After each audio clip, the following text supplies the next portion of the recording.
Hello. One of my main findings in my research was to locate myself, or what was called the autoethnographic reflection. One of the questions everyone who writes theology has to ask themselves is, who is writing theology? And we can spend a lot of time unpacking each of the layers of our identity. I hope that, I'm just going to give you a little brush through how I work through my own identity in order to locate myself before writing my research. And I've used an illustration that I found very helpful to explain parts of these identities. In the orange section, Palestinians are grouped into 5 subgroups based on their location. Palestinians are divided by those who are in diaspora, those who are in the West Bank, those who are in East Jerusalem, and those who are in Gaza, and those who are in Israel. And basically, depending on where you are located, you are given certain access to rights or denied certain access to rights. And we're talking about basic rights like movement, health care, freedom of expression, and so on and so on. I belong to the Palestinian group who live in Israel, which means I am a citizen of Israel. Now, for the Israeli society, in the green section, there are 2 main subgroups: those who are Jewish and those who are Palestinians. Though Israel imposes another term for my people group, but I choose to use the one that I'm more comfortable with. So within that Palestinian community, there are predominantly Muslims and Christians. And within that Christian community, there's a wide range of denominational affiliations. My ancestry is Eastern Christianity. My paternal ancestry is Coptic. And those are first Christians who believe that they were converted by the Apostle Mark. My maternal ancestry is Greek Orthodox. However, both my parents, because of the Nakba of 1948 and the impact of the Southern Baptist mission on their personal lives, by the time I was born, they were practicing Baptists. And I grouped them under the category of evangelicals. My mother was raised by an orphanage at the time because a lot of children were either left behind and their parents, they were orphans, so the Southern Baptist Mission started an orphanage for these children. And my dad was one of the first generations to receive his education in the newly built Baptist school in Nazareth, and later became a teacher there.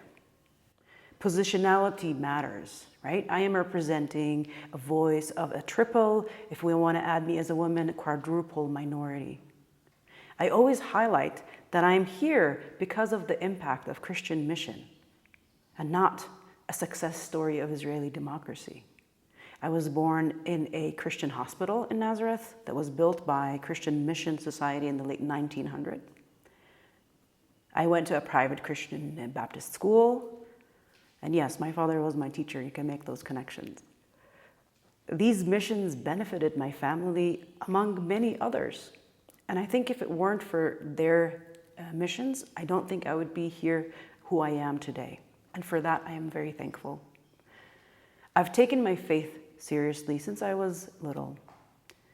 Listening to stories about God's love and God's peace, I believed that my calling was to be a peacemaker in my context, a context that enemies are quite clear who they are. And so I thought that I spoke both languages, I understood both culture, and I just felt that the scripture regarding being a peacemaker and a reconciler spoke to me, to my context, because we are called to be peacemakers, because God gave his one and only Son to restore our relationship with him, and we should extend the same to others.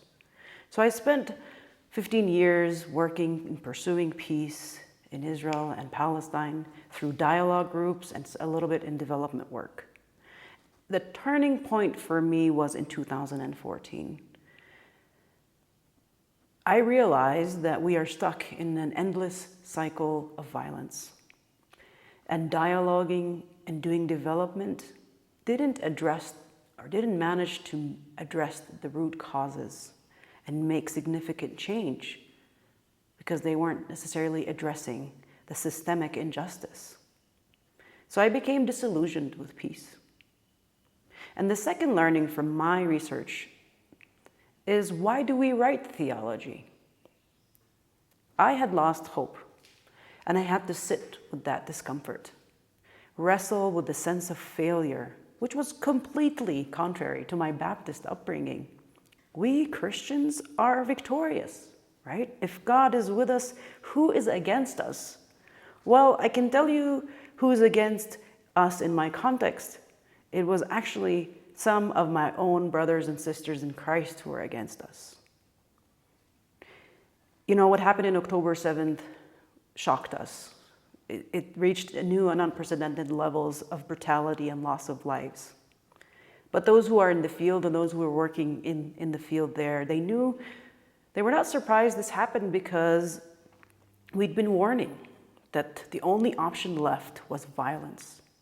And right now, many of us lament the fact that violence is louder than nonviolence. Violence gets more attention, and we lament that. The dissonance between what Christians believe and how Christians behave became very stark. And it was actually in my pursuit of peace and reconciliation that I encountered theologies that believe that peace is never going to happen between Palestinians and Israelis because the Bible says so. I had some Christian friends come up to me and tell me that my existence, my place in Nazareth is actually an obstacle to the second coming of Jesus, and I need to leave. When someone says that to me, here's how it translates in my own mind. You're telling me that God orchestrated or had part in orchestrating the displacement and suffering in Palestinians, including Christians among them, so that God's chosen people, the Jewish people, can come and live in my only ancestral home, in my only ancestral lands, which you claim is their promised land. It doesn't make sense. It doesn't fit with my understanding of who God is. And so as a Palestinian Christian, I think many of us have a twofold theological responsibility at the same time. One is to confront dominant Western theologies that deem us foreigners in our own lands and therefore illegitimate. And the second one is to wrestle with our own displacements and suffering, trying to seek answers to what is God's hope for the Palestinian? What is God's mission for the Palestinians? Friends, I am tired. I am tired of framing who I am in proximity to dominant theologies. I am weary of identifying myself by what I am not. I am not a Christian Zionist. I am not a fundamental evangelical. I am not a terrorist. I am not a savage. I am not uncivilized. So part of my research was to really ask the question, who am I aside from my proximity to Christian Zionism? In my research, I wanted to learn from other contexts who have experienced state-imposed suffering and injustice. My presumptions were that Palestinians and indigenous theologians share similar perspectives where it comes to countering Western dominant theologies, although they're not the same ones that harm them. More importantly, North American indigenous suffering has been taking place for 500 years. And from that perspective, I think as a Palestinian Christian, we can learn from their wisdom and survival and perseverance. And finally, we are in a similar position where the mere fact of us telling our stories, I think it distorts, it blurs the myths of what our nation states claim to stand for. So my main research question was, when a conversation between Palestinian and North American indigenous understandings of land take place, How do they inform and engage with each other? Now, the findings surprised me because there were way more conversations taking place outside of theology than inside the theological discourse. And most of those conversations were within the settler colonial paradigm. I'm just going to give one example. In 2012, a group of women of color, one of them was also Maya Angelou, went to an alternative tour to Palestine. And then when they came back, they wrote about their experiences. Wazia Tawen, who's a Dakota scholar, described the Israeli occupation as a high-speed, high-tech version of the colonization of American Indian homelands. She found 3 similarities of her own indigenous experience, and I'll just mention 2 of those. The divine right to occupy someone else's land in the US is identified as manifest destiny. The equivalent one in the modern state of Israel, according to Wazia Tawen, is Zionist ideology. On the tactic of renaming landscape, to claim land while making the indigenous the foreigner, she wrote her own experiences. And so when I moved to look at conversations that are taking place in theological discourse, I started in theology of land. I figured, well, of course that's where understandings of land take place, so maybe that's where the conversation is taking place.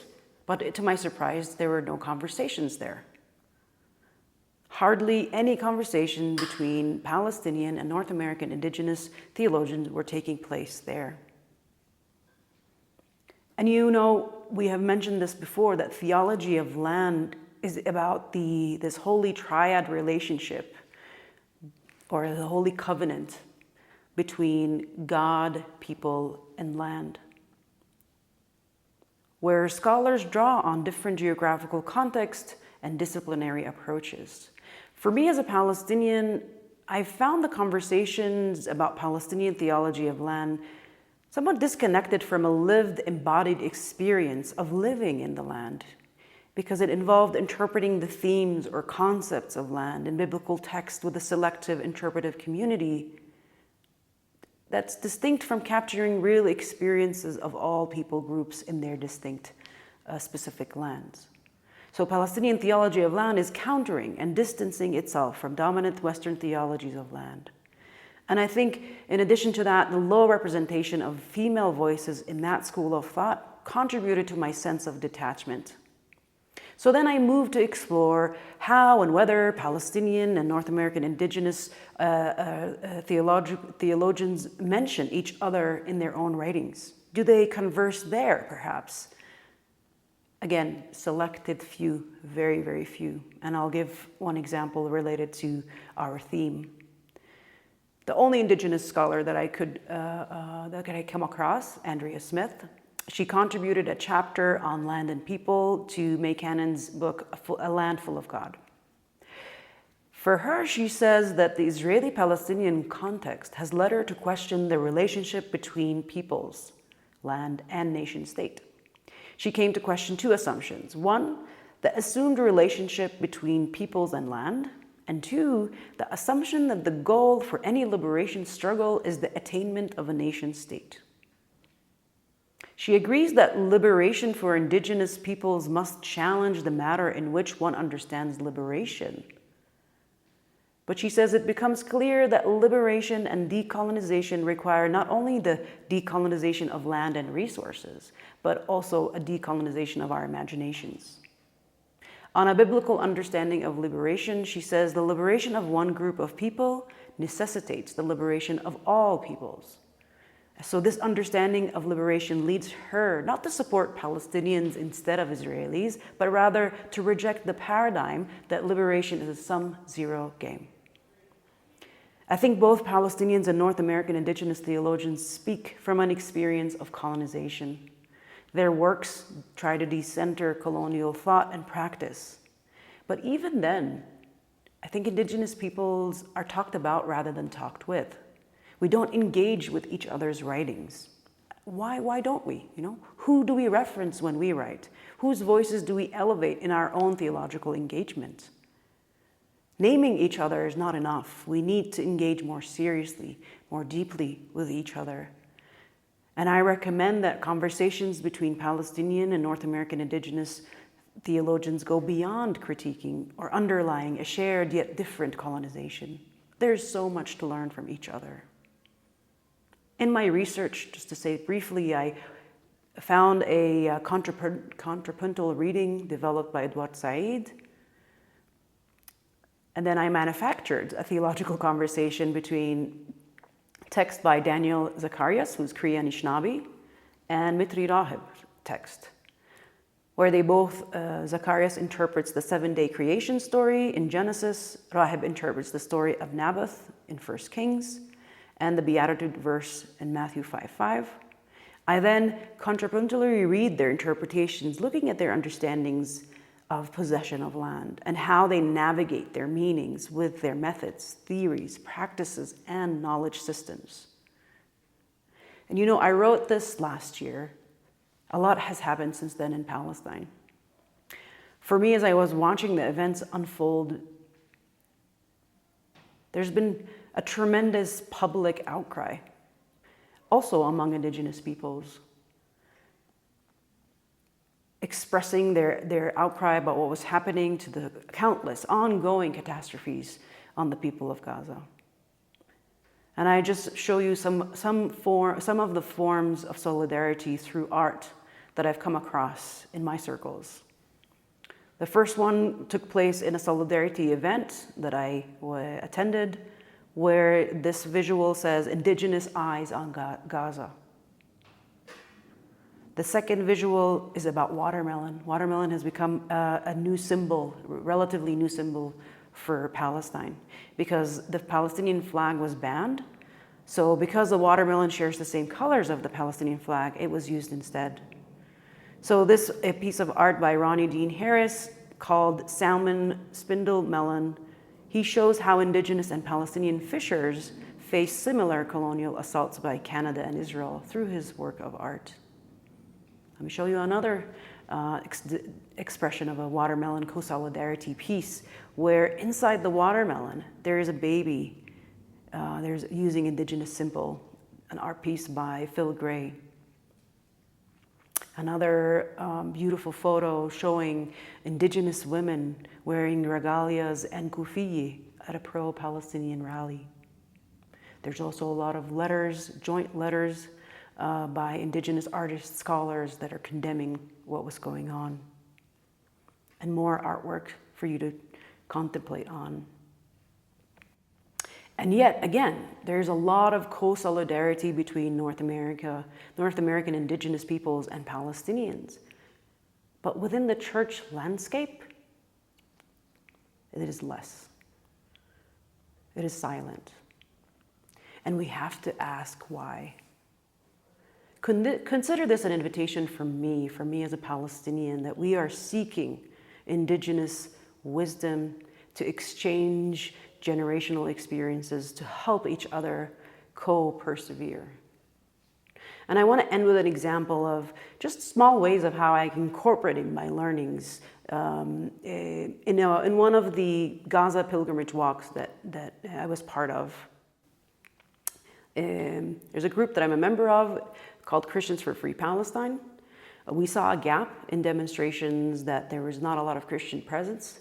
So we go and we carry a banner just to show that Christians are also supporting a free Palestine. Christians want to end the injustice there as well. And this relates to the most important finding from my research, is that theology can be written in different ways. And I needed to give myself permission to be contextual in my way. So in our Gaza ceasefire pilgrimage walk, it was on Holy Saturday, and we wanted to incorporate an embodied indigenous element in our solidarity walk. The route had 4 stops where we walked from one church to the other, held short prayers, and then continued our walk to the final destination. So the first thing that we looked at is the asks of the pilgrimage. And then we started thinking about incorporating the theme of seeds. because creation was also participated in the Easter story, not just humanity and not just the divine. And so we tried to play on that and incorporate elements of seeds. So for the first ask, we had dates. We actually brought dates from Palestine. And because some Christians use, we use the branches of dates for Palm Sunday. Some of us burn those branches for Ash Wednesday. And even if you look at Tamar, which her name means date, she is in Jesus' genealogy. And then we moved to the second ask, and we looked at legumes like chickpeas, fava beans, lupins, lentils. Right? It doesn't have a direct connection to the biblical story, but all these foods represent some kind of gesture of hospitality when we dip food together. So we can argue that maybe the Last Supper entailed some form of dipping food. Olives, right? We ate actually olives from the Middle East. And Jesus was arrested in the Garden of Gethsemane, which is in the Mountain of Olive, which is an olive grove. In addition, that it's a symbol of peace. And some churches use olive branches in Palm Sunday. And the last one was akub, or in English called gondelia. And this, according to legend, this was the plant that was used to create the crown of thorns on the cross. And then we connected all these seeds to contemporary Palestine, to the contemporary Palestinian context. At the time, dates, I remember, were used to feed newborn babies because mothers had no other choice. Really, the thought of trying to squeeze anything from a date is just so powerful. Until today, right? Dipping hummus and other legumes is part of the Palestinian cuisine and a symbol of our great hospitality. Olives are essential ingredient to Palestinian cuisine, and of course, the production of olive oil. It's also a pillar symbol of Palestinian rootedness and connection to land. And finally, akub, similar to za'atar in Palestine, is one of those wild flowers that Israel has banned Palestinians from foraging, which is a microcosm of the system of disconnecting Palestinians from their culture, from their land, from their ancestral heritage. You know, the destruction we are witnessing in Gaza has been overwhelming for me. I cannot find sometimes the right words to express my deep anguish and lament.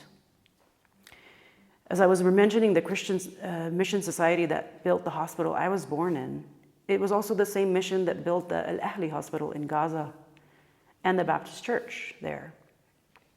And I want you to listen carefully to what I'm trying to say.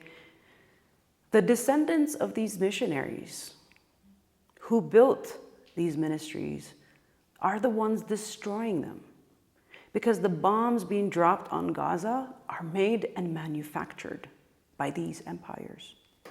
In some way, we are witnessing the end of traditional mission in Gaza. And it's a timely question to ask. What will mission look like after the cessation of violence? Do you think the people of Gaza are going to welcome Christian mission when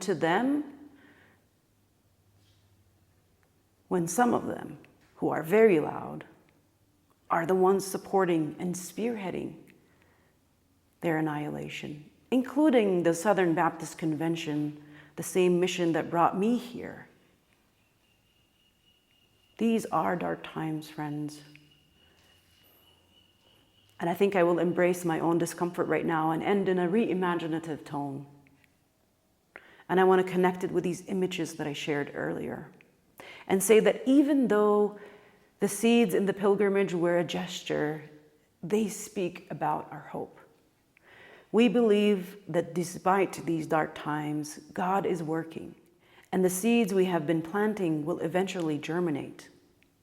We bask in the mystery that out of darkness comes a new life.